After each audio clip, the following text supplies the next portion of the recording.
শরীফ উসমান হাদিকে শুট করলো, জমিন থেকে বিদায় করে দিল যে ফয়সল ওরে তো ভারতের মধ্যে ধরলো, রিমান্ডের মধ্যে নিয়ে গেল।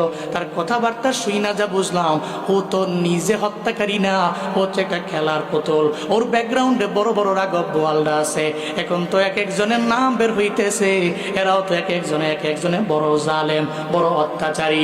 এরা মনে করছে এক শরীফ উসমান হাদিরে মেরে ফেললে বাংলাদেশের মানুষের এক মাসের মধ্যে ভুলে যাবে, অথচ এদের কোনো ধারণাও নাই আল্লাহ তো জালেমরে ছাড় দেয়, আল্লাহ জালেমরে জীবনে কোনোদিন ছেড়ে দেয় না। কথা বলেন ঠিক কিনা? আল্লাহ তো ছাড় দেয়, আল্লাহ ছেড়ে দেয় না।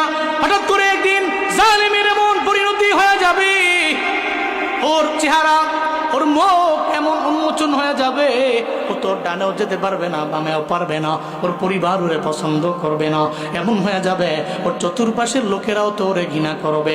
শরীফ উসমান হাদির রাঘব বোয়াল হত্যাকারী যদি ফাঁস হয়ে যায়, আমার কাছে মনে হয় ও জীবনও কোনোদিন বাংলাদেশে মুখ দেখাবে দূরের কথা, আর ওরে তো বাইতুল মুকাররমের সামনে আইনা ওরে সবার সামনে প্রকাশ্যেই মারা দরকার।